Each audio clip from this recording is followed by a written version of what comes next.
شائقین کرکٹ کے لیے بڑی خبر، چیمپئنز ٹرافی کے شیڈول کا اعلان۔ آئی سی سی اعلامی کے مطابق ایونٹ 19 فروری سے 9 مارچ تک کھیلا جائے گا۔ افتتاحی میچ کراچی میں نیوزی لینڈ اور پاکستان کے درمیان ہوگا۔ پاک بھارت ٹاکرا 23 فروری کو نیوٹرل وینیو پر ہوگا۔ چیمپئنز ٹرافی کا فائنل 9 مارچ کو کھیلا جائے گا۔ میچز کراچی، لاہور، راولپنڈی اور نیوٹرل وینیو پر ہوں گے۔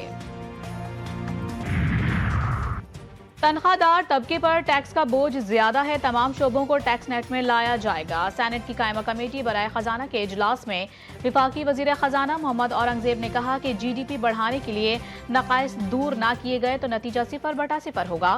ٹیکس ترمیمی بل 2024 کا مقصد ٹیکسز کا دائرہ کار بڑھانا ہے۔ وفاقی حکومت میں بھی رائٹ سائزنگ کی جا رہی ہے۔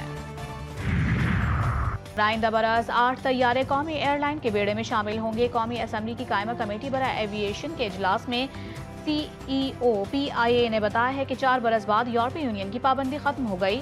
پیرس میں ٹرمینل 3 ملا ہے۔ یورپ جانے والے ٹرمینل تک قومی ایئر لائن کو رسائی ملے گی تو کنیکٹنگ فلائٹ بھی جا سکے گی۔ چیمپئنز ٹرافی میں مودی سرکار کی من مانی، برطانوی اخبار کی آئی سی سی پر شدید تنقید۔ ٹیلی گراف کے مطابق ایونٹ میں بھارت کو ایڈجسٹ کرنے کے لیے کھیلوں کی سالمیت کو قربان کیا گیا۔ آئی سی سی کے ہر ایونٹ میں انڈیا کو فائدہ پہنچایا جاتا ہے۔ بھارت کا پاکستان کو فائنل کرانے سے روکنا مکمل طور پر شرمناک۔ بھارت کو دی گئی رعایت نامناسب کے ساتھ اس کے ٹرافی جیتنے کے امکانات بڑھا رہی ہے۔ کرکٹ شائقین ہو جائے ہوشیار، شاہینوں کا شروع ہوگا نیا امتحان۔ 19 برس بعد ہوگا ویسٹ انڈیز کا دورہ پاکستان۔ پی سی بی نے تفصیلات جاری کر دیں۔ دونوں ٹیمیں راولپنڈی میں سہ روزہ میچ کھیلیں گی۔ پہلا ٹیسٹ 17 سے 21 جنوری، دوسرا 25 سے 29 جنوری تک ہوگا۔ دونوں ٹیسٹ میچز ملتان میں کھیلے جائیں گے۔ دہشت گردی کے خاتمے کے لیے صوبوں کے ساتھ مل کر اس کا مقابلہ کیا جا رہا ہے۔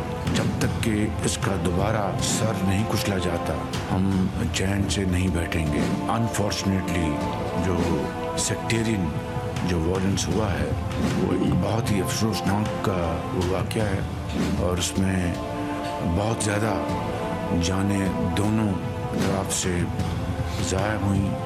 اسی طریقے سے جو ہم پر پابندیاں لگائی گئی ہیں ہمارے، اس کا کوئی جواز نہیں ہے۔ پاکستان قطعی طور پر کوئی ایسا ارادہ نہیں رکھتا جہاں پر ہمارا جو نیوکلیر جو سسٹم ہے وہ اگریسو۔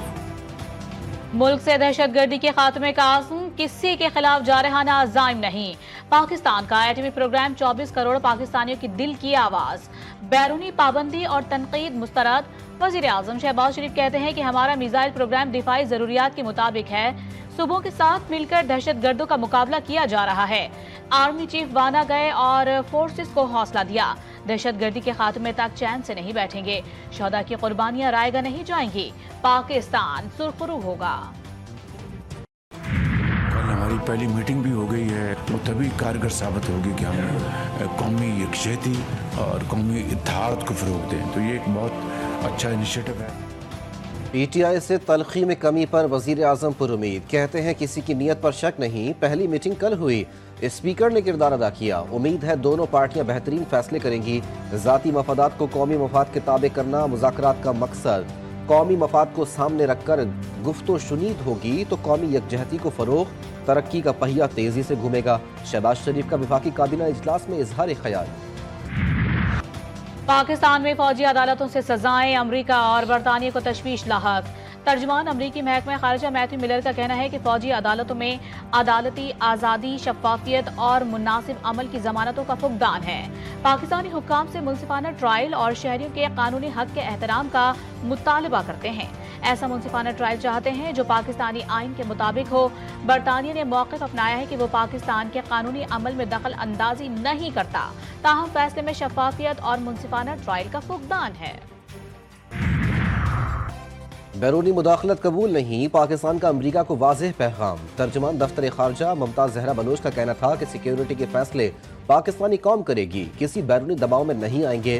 پاکستان کے آئین اور عدالتوں میں اندرونی معاملات حل کرنے کی مکمل صلاحیت موجود۔ پاکستانی قوم اپنے اندرونی مسائل کو حل کرنا جانتی ہے، اس معاملے میں کسی بیرونی مداخلت کی ضرورت نہیں۔ امریکہ کی پاکستانی میزائل پروگرام پر پابندی ناانصافی پر مبنی، یہ اقدامات پاکستان کی دفاعی پوزیشن کو کمزور نہیں کر سکتے۔